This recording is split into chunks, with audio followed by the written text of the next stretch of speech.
Hello friends, I am Sunil Chirole, working as an assistant teacher in biology in Mahatma Gandhi Vidya Mandir's Samastri, Prashant Dada Hire Arts, Commerce and Science College, Nampur. Students, welcome in this online lecture. Today, I am going to discuss the chapter number 6 of 12th Science subject Biology.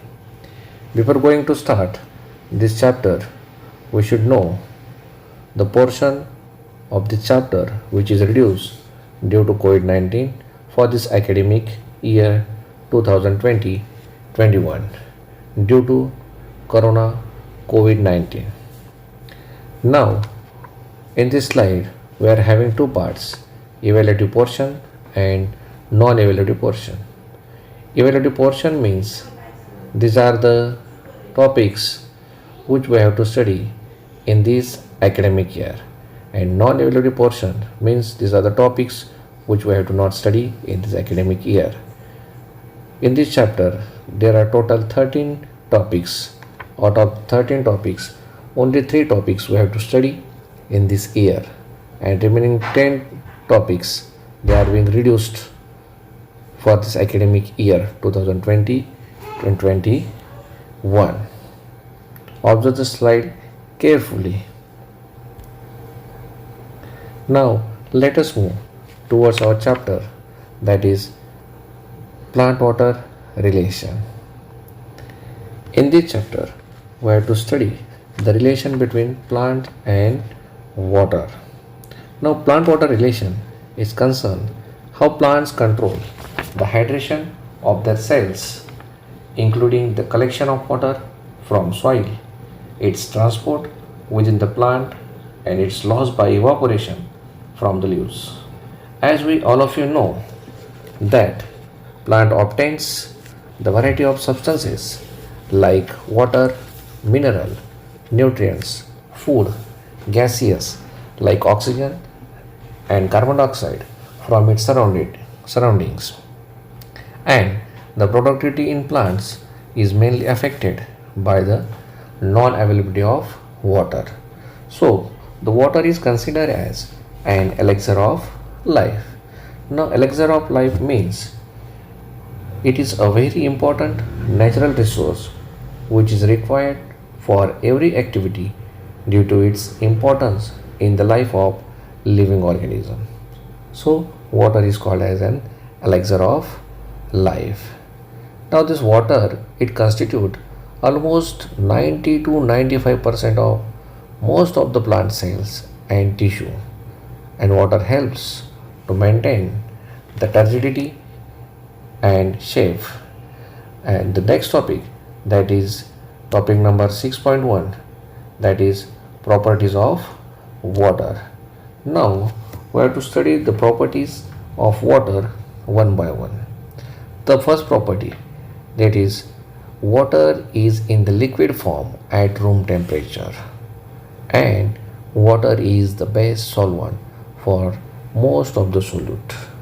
Now a base solvent means this water has the ability to dissolve a variety of different substances. The second property, that is water is inorganic compound with the neutral pH, that is 7.7 to 7.5 in pure form. The next property, it is the base transporting medium for dissolved minerals and food molecule. The next property, that is it is the best aqueous medium for all biochemical reactions occurring in the cell. So it is essential raw material for the process of photosynthesis which is occurring in the plants. Now this water, it is again having the 3 different properties, that is the water has high specific heat, high heat of vaporization and high heat of fusion, and due to these 3 properties water it acts as a thermal buffer. Now the first one, that is a high specific heat means water needs more energy to increase the temperature compared to the other substances. The high heat of vaporization means the high amount of energy is required to transform 1 gram of liquid in water vapor form. Now, as we all of you know, the molecular formula of water, that is H2O. There are two molecules of hydrogen and one molecule of oxygen. So, the water shows various properties due to hydrogen bonds between the water molecules. Water is good adhesive and cohesive force of attraction. Now this adhesive force means the attractive force between molecule of different types are called adhesive force, and cohesive force means the attractive force between molecules of same type are called as cohesive force. Now this water also shows high surface tension and high adhesive and cohesive force. Due to this having high adhesive and cohesive force, the water it can easily rise in the capillaries, and it is a significant molecule. Means water is a significant molecule that connects the physical world with the biological process. Now the next topic, that is 6.2, water absorbing organ. Now if you clearly observe the structure of any plant, it is divided into three parts: root, stem and leaves. The region which is growing below the soil is called as root, and the region which is growing above the soil it is called as a shoot. Now the definition of root. Root, it is a descending axis of plant which is positively geotropic, positively heterotropic and negatively phototropic. A typical root of plant, it shows four different regions. It shows four different regions. The first one, that is meristematic region, which is having root cap. The second one, that is the zone of elongation. Third one, that is the zone of absorption, which is having root hairs. And fourth one, that is zone of maturation. Now, as we all of you know that root is the main organ of water and mineral absorption. In terrestrial plants, plant absorb in the form of liquid from the soil. Terrestrial plant means the plants which are growing on the land. These plants, they are absorbing the water. They are absorbing the water in the form of liquid from the soil. In epiphytic plants like orchid, absorb water vapors from air with the help of epiphytic root, showing a special type of tissue, and the tissue is called as Wallman tissue. Now the next topic, that is a structure of root hair. If you clearly observe the structure of root hair, a typical structure, it is a cytoplasmic extension of Epilemma say. But before going to study this root hair, we should know the four different regions of this typical root. The first region, that is called as the meristematic region. Now this meristematic region, below this meristematic region, a pointed structure like structure is present at the root. It is called as a root cap. This root cap is having a substance, it secretes a substance which is called as mucilage, which makes the soil wet so that the root can easily penetrate into the soil. Now this meristematic region, it is having the meristematic tissues, meristematic cells, which are having the property of division and redivision. Due to this division and redivision, the size of root is increased, and there is formation of the next region, that is the zone of elongation. Next region, that is zone of absorption. This is the main region of root from which the plant is absorbing the water. The zone of absorption, it is having a root hair. It is also called as root hair zone. This root hair, it absorbs the water from the soil. And the next region, that is a region of maturation. So these are the four different types of regions of typical root. Now we have to study the structure of root hair. A typical structure of root hair is a cytoplasmic extension of epiblema cells.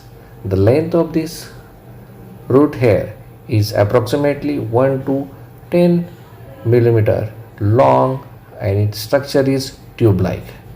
The color of this root hair is colorless, unbranched, short-lived, and very delicate.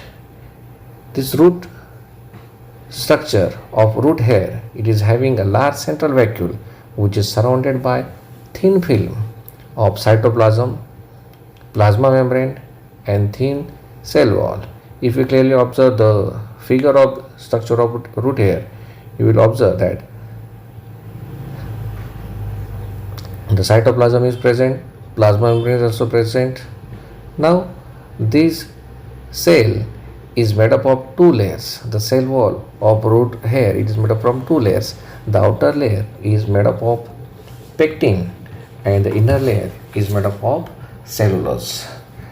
Cell wall is freely permeable, but the plasma membrane is selectively permeable.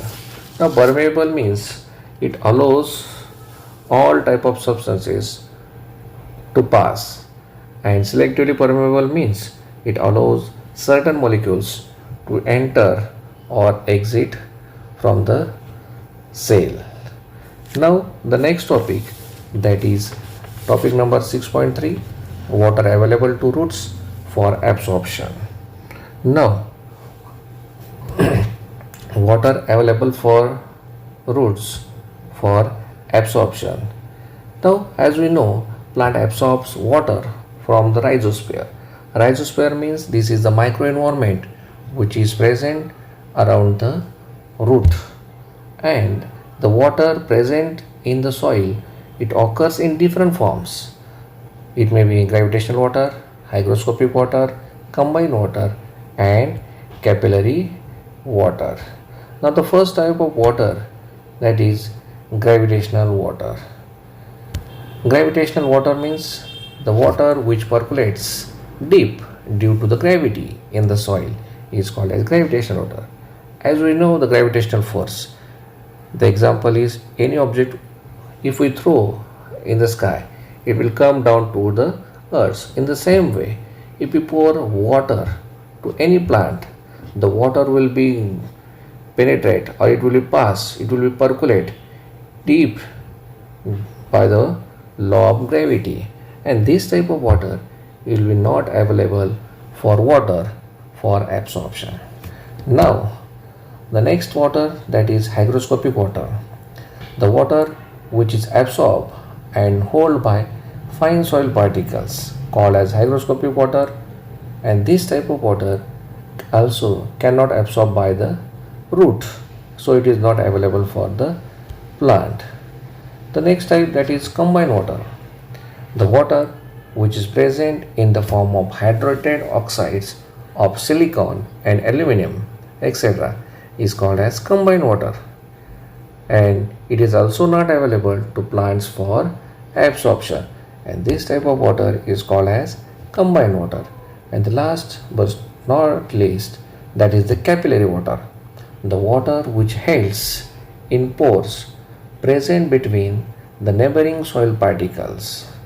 It is present between the neighboring soil particles. Between the two soil particles there is a pores, and these pores, it is holding the water, and that type of water is called as capillary water, and this capillary water is available for absorption, and this water is absorbed through the root hairs to the plants.